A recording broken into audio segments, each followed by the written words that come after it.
Hi అండి, అందరికీ నమస్కారం. Welcome to my channel. ఈరోజు కార్తీక పురాణం 19వ అధ్యాయం చదువుకుందాము. ఓం గం గణపతియే నమః. ఓం నమః శివాయ. కార్తీక పురాణం 19వ అధ్యాయం చాతుర్మాస వ్రత ప్రభావం.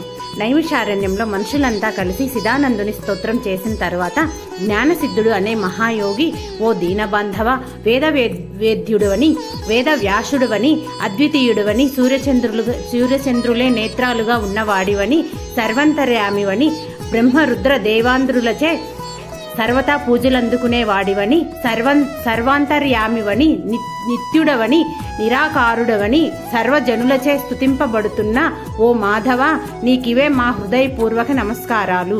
సకల ప్రాణక్రోటికి ఆధారభూతుడవైన ఓ నందనందన, మా స్వాగతం స్వీకరింపుము. నీ దర్శన భాగ్యం వల్ల మేము మా ఆశ్రమాలు, మా నివాస స్థలాలు అన్నీ పవిత్రాలయ్యాయి.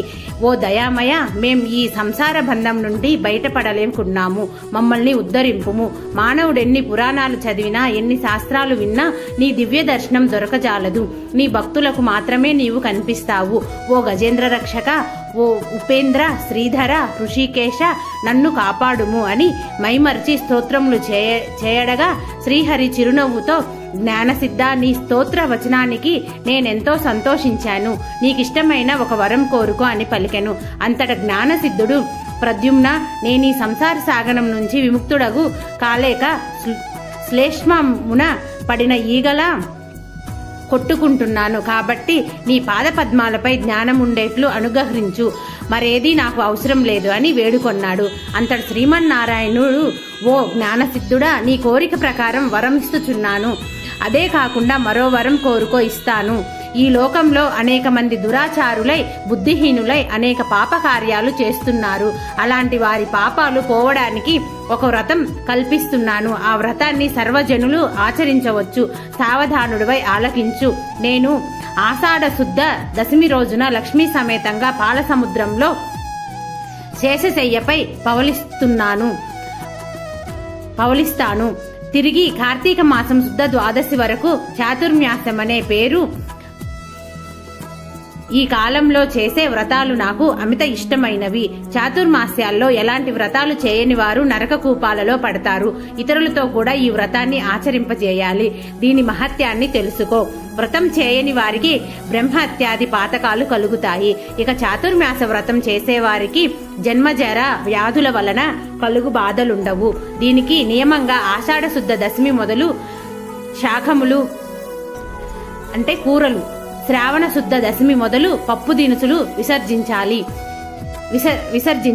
నా యందు భక్త గల వారిని పరీక్షించడానికి నేను ఇలా ద్రవ్యాల నిషేధాన్ని విధించాను. ఆ కాలంలో నేను ఆయా ద్రవ్యజాల్లో శయనిస్తాను. నేను ఇప్పుడున్న స్తుతించిన తీరుని త్రిసంధ్యాల్లో భక్తి శ్రద్ధలతో పఠించేవారు నా సన్నిధికి నిశ్చయంగా వస్తారు అని శ్రీమన్నారాయణుడు తెలిపాడు. అనంతరం ఆయన మహాలక్ష్మితో కలిసి పాల సముద్రానికి వెళ్లి శేషపాన్పుపై పవలించాడు. తిరిగి వశిష్ఠుడు జనక మహారాజుతో ఇలా అంటున్నాడు.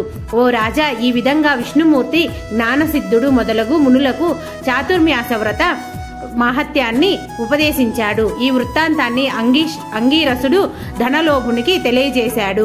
నేను నీకు వివరించాను. కాబట్టి ఈ వ్రతాన్ని ఆచరించేందుకు ఎలాంటి స్త్రీ పురుష భేదం లేదు. అన్ని జాతుల వారు ఈ వ్రతాన్ని ఆచరించవచ్చు. ఈ శ్రీమన్నారాయణుని ఉపదేశం ప్రకారం మునిపుంగువులంతా చాతుర్మాస వ్రతాన్ని ఆచరించి ధన్యులయ్యారు. అనంతరం వైకుంఠ ప్రాప్తిని పొందారు అని వశిష్ఠుల వారు చెప్పారు. ఇట్లు స్కాంద పురాణాంతర్గతంలో వశిష్ఠుడు బోధించిన కార్తీక మహత్యం 19వ అధ్యాయం సమాప్తం. ఓం నమః శివాయ.